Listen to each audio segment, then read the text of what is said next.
everyone, welcome to Millions with Jupiter. I am Aditi Khandelwala, certified financial planner. And इस video में मेरा भाई फिर से स्टार्ट हो गया। दी मुझे ना स्टार्टअप करना है अपना, 1 लाख रुपए की फंडिंग दो ना। सुन, ये स्टार्टअप के लिए मेरे से पैसे मत मांग, कहीं डुबा दिए तो मैं क्यों दूं? दी 1 लाख रुपए तो मांग रहा हूँ, अपने भाई पे भरोसा तो रखो। भरोसा? वैसे तो मैं तुझे देना तो नहीं चाहती, बट फिर भी मैं तुझे लोन जरूर दे सकती हूँ, फंडिंग तो नहीं देने वाली। हाँ तो ठीक है, 1 लाख का लोन दे दो मस्त फ्री में। तुझे पता फ्री में तो मैं तेरी राखी भी नहीं बांधती, तो पैसे क्यों दूं? तो फिर आपको क्या चाहिए? मुझे क्या चाहिए? सिर्फ 2 सवालों का जवाब। हाँ पूछिए। हाँ तो पूछ रही हूँ ना। पहला सवाल कि मुझे मेरे पैसे कब तक लौटाओगे, और दूसरा सवाल ये है कि अगर मैं तुम्हें 1 लाख रुपए दे रही हूँ तो मुझे कुछ अच्छा इंटरेस्ट चाहिए, I mean कुछ एक्स्ट्रा प्रॉफिट भी चाहिए। क्योंकि अगर 1 लाख रुपए की मैं बैंक एफडी कराती हूँ तो मुझे 5-6% तो गारंटी रिटर्न मिल रहा है, तो मैं तुम्हें दूंगी तो मुझे कुछ एक्स्ट्रा फायदा तो होना ही चाहिए ना। तो मुझे कुछ नहीं, 12% तक का रिटर्न चाहिए और कुछ नहीं चाहिए। 12%?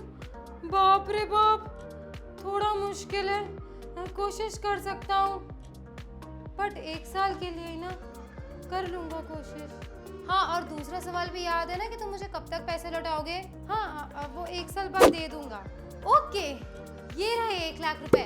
प्रिंसिपल अमाउंट तुम आदित्य के पास जा सकते हो, जो हुक्म। यस प्लीज कम ना, आप आ जाइए मेरे पास 1 लाख रुपए।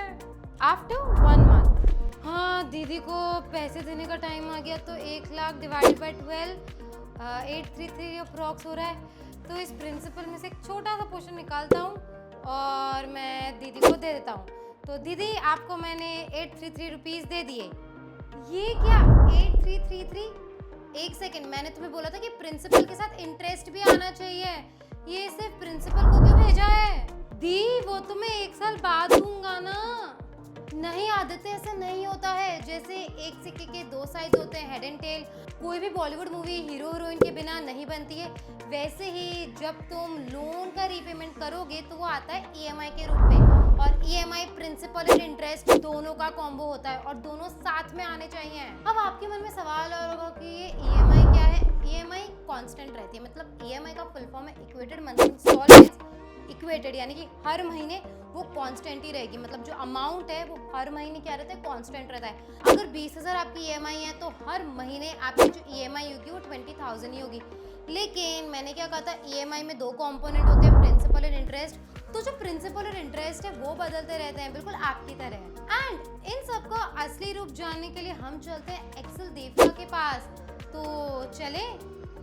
एक्सेल नंबर्स, बाप रे बाप, बहुत ही डरावने होते हैं। तो फिर आदित्य तुम ना समझो ही मत, लेकिन आप तो समझ सकते हैं ना, तो समझते हैं। पर एक्सेल में जाने से पहले हम कुछ टर्म्स को समझते हैं। तो सबसे पहले आता है प्रिंसिपल अमाउंट। प्रिंसिपल अमाउंट वो है जो अमाउंट का लोन आप लेते हैं। फॉर एग्जांपल इस केस में 1 लाख रुपीस जो आदित्य ने मुझसे लिए थे। Then we have interest. So the interest is an extra money that you give to the lender in exchange of a loan. मतलब अगर आपने 1 लाख रुपए किसी से मांगे हैं तो आप रिटर्न में उन्हें 1 लाख रुपए तो नहीं देंगे ना, तो कुछ एक्स्ट्रा ही देंगे। तो मान लीजिए आपने उन्हें 1,50,000 रुपीज़ दे दिए, तो 50,000 क्या हुआ, इंटरेस्ट अमाउंट हो गया, और जो 1 लाख था वो है प्रिंसिपल अमाउंट। फिर आता है टेन्योर, या फिर इसको पीरियड बोलो, लाइक कितने टाइम तक के लिए आप लोन ले रहे हैं, 1 साल, 2 साल, 3 साल, 4 साल, 20 साल, 30 साल, 40 साल, आई मीन जितने भी टाइम तक के लिए आप लोन लेते हैं उसको बोलते हैं टेन्योर, पीरियड, दैट्स ऑल। फिर आता है इंटरेस्ट रेट। अब आप ऐसे तो नहीं बोल सकते ना यार, 1 लाख का तो मुझसे लोन ले रहा है तो मुझे 2-3 लाख एक्स्ट्रा दे देना। नहीं, ऐसे नहीं चलता सिस्टम। ये प्रॉपर रेट डिफाइन होती है, 5%, 7%, 8%, 10%, 12%। जैसे हम एफडी कराते हैं तो हमें इंटरेस्ट रेट दी जाती है, वैसे ही जब हम लोन लेते हैं तब भी हमें एक फिक्स्ड इंटरेस्ट रेट बोला जाता है कि हम इतना रेट आपसे चार्ज करेंगे। And then comes EMI, that is equated monthly installments. ये वो अमाउंट है जो हमेशा कांस्टेंट ही रहता है। बेसिकली ये अमाउंट आप बैंक को पे करते हो, मतलब आपने लोन लिया तो आप बैंक को कोई फिक्स्ड अमाउंट पे करोगे ना, तो हम जो अमाउंट एक्चुअल में हर महीने पे करते हैं उसको ईएमआई बोला जाता है। आई होप आपको बेसिक टर्म्स तो समझ आ गए होंगे। तो अब हम एक्सेल में चले इनको और ढंग से समझने के लिए। So let's move to the Excel.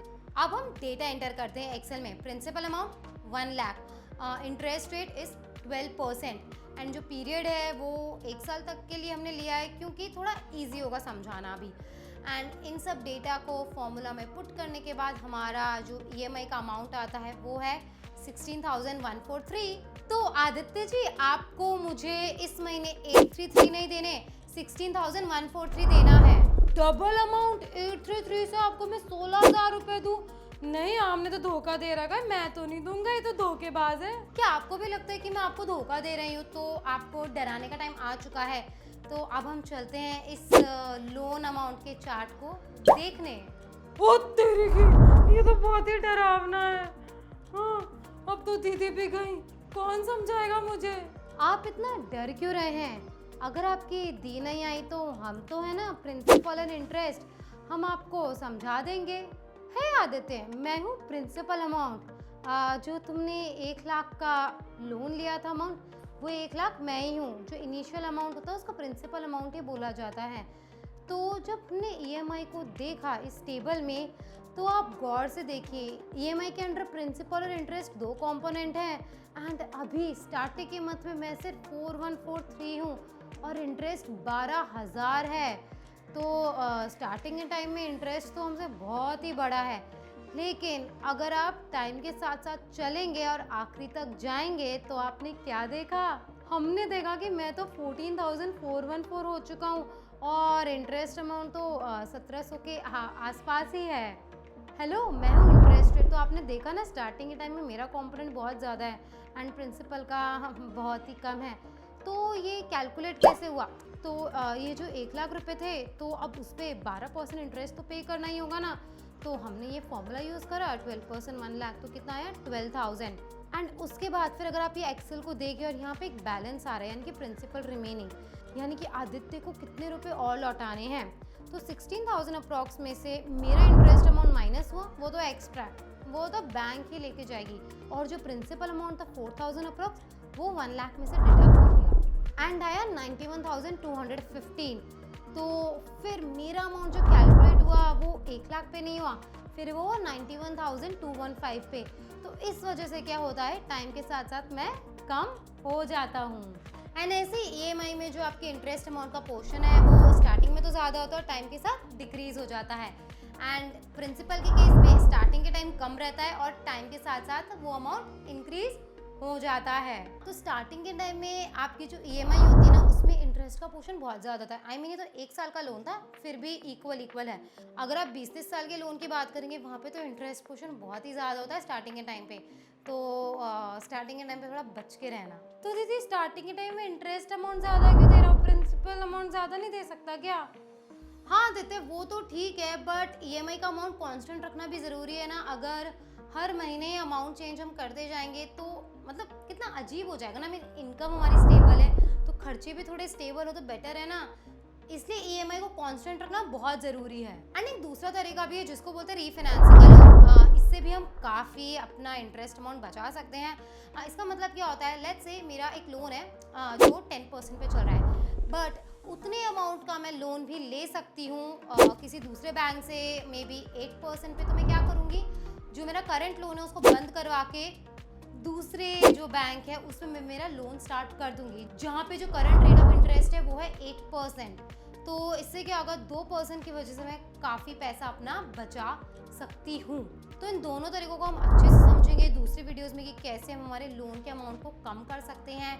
And इस वीडियो में हमने बेसिक्स की बात की। आई होप आपको क्लियर हो गई होगी। एंड बिफोर दैट मैं आपको एक बार समराइज कर देती हूँ कि एग्जैक्टली लोन कैसे और क्या चलता है। So as I already said, EMI is a combination of principal and interest. And initially interest का अमाउंट हाई होता है EMI में, प्रिंसिपल का जो पोर्शन होता है वो कम होता है। नेक्स्ट वन है जो आपको इंटरेस्ट का अमाउंट होता है वो वेरी करता है आपके इंटरेस्ट अमाउंट और आपके टेन्योर पे। अगर इंटरेस्ट रेट ज़्यादा हुई तो आप ज़्यादा इंटरेस्ट अमाउंट पे करेंगे। एंड अगर पीरियड भी बहुत ज़्यादा हो, इसमें तो हमने 1 साल का एग्जाम्पल लिया था, बट वैसे भी अगर पीरियड भी आपका ज़्यादा होता है तो आपका इंटरेस्ट का अमाउंट है वो भी बढ़ जाता है। And longer loan tenure also means that you have to pay more interest amount. तो इस वीडियो में हमने लोन के कुछ बेसिक डिटेल्स को समझा कि EMI एग्जैक्टली कैसे स्ट्रक्चर्ड होती है। एंड आने वाली वीडियोस में हम ये भी समझेंगे कैसे हम हमारे लोन के अमाउंट को कम कर सकते हैं। But before that I would like you to like, share and subscribe the channel अगर आपको इस वीडियो में कुछ नया सीखने को मिला। एंड अगर कोई भी फीडबैक है, कोई भी सजेशन है, तो आप उसे कमेंट बॉक्स में ड्रॉप कर सकते हैं, हमें बहुत अच्छा लगेगा। एंड अगर आप चाहते हो कि हम कोई और टॉपिक पे वीडियो बनाएं तो आप उसे कमेंट बॉक्स पे लिख सकते हैं, हम आपके लिए बना देंगे। So yeah, until then, goodbye and take care.